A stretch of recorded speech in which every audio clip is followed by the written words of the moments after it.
Good afternoon, guys. We have Scott and Cynthia here, ready to talk about the article Minds on Fire by Alder and Brown. So stay tuned, and you'll hear more about it.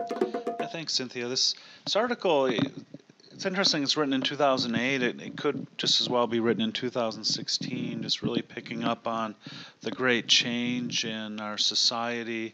It's called a lot of different things, postmodern world, globalization, but they're just picking up on that the internet, the web, is fast making the world much smaller. That's part of globalization and changing the access of education, access of information for all people. So it's a rather exciting time, and we've been seeing those changes and the article doesn't even mention like social networks like Facebook that in the past 8 years have just really blossomed and have really changed the way we connect. And I totally agree with how they're picking up on the social side of learning. That the new emphasis is on a social construction of reality, picking up on Peter Berger's theory, the social construction of reality and learning. And so it's rather exciting article. A lot of implications from it. Yeah, I totally agree. I want to mention how my mom is actually using Facebook for reading purposes, reading up on articles, and how she comments on an article and then reads everyone else's comments and kind of just makes a discussion amongst them.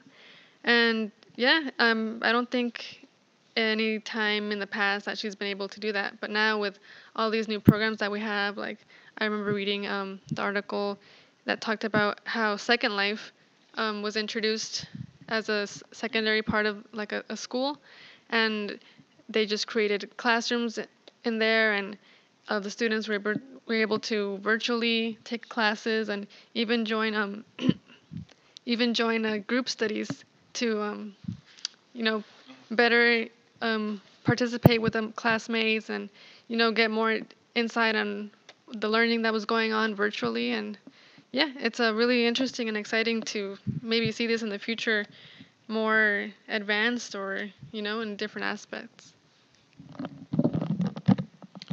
Yeah, I remember when Second Life became really popular, and I heard about it. And the big joke that I made was, a Second Life. I don't even have time to live my first life.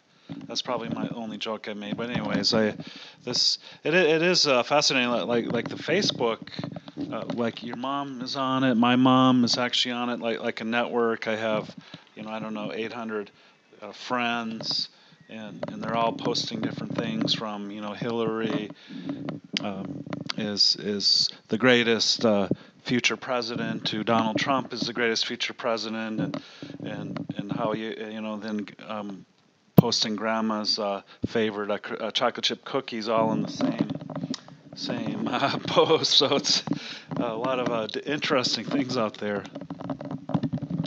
Yeah, it's really interesting how now the new technology that they want to use, or the new way of learning, the learning 2.0, is learning within a community and learning socially, learning for the now, rather than before the Cartesian way was learning, acquiring all this knowledge to use it in the future. But now in this world that we live in, like the world is always changing, so we have to be prepared to get jobs that teach us right now, right then and there. So this new way of learning, also in the article, I think is really interesting, and can't wait to see how else it improves. Well, yeah, it's an exciting time where the knowledge is becoming something that's more about community and creating together, rather than like there's this one group that kind of controls all this knowledge, and they'll dispense that. And so I think it has great potential for people of all walks of life, and especially those with disabilities that maybe feel they don't have a voice, or people that haven't had access to a lot of the traditional educational paths, can really then come and have a voice. So I read that. Right away, I'm super excited. I hope that as academians we can continually just open up these this to all people as well. Colleges and universities will just keep doing all they can to open their doors in that way. Yeah, I like how you mentioned how this would actually benefit students with learning disabilities, because some they might have trouble writing or trouble presenting in front of groups of people. So this virtual reality kind of classroom would be good for them to see how they could actually present without actually being there. So their stress will be a little bit lower, and then also like in terms of writing assignments for like blog posts, they could write a blog post, and other people will read it, so they'll know that other people will be reading it, and then they'll see all these comments, and then so that kind of just boosts their self-esteem a little bit and helps them out. And Yeah, you're absolutely right. In fact, I have taken a couple online courses and I was really doubtful that I would enjoy it, but I found that I really interacted with my fellow classmates online through the blogs and through the discussions. That it's pretty much like a regular class, although I do believe the face-to-face interaction is always better. Building the connections, but there's definitely a lot of potential here. right. So yeah, that's thank you for listening to us, for joining in. Stay tuned for future posts that we'll have, and have a great day.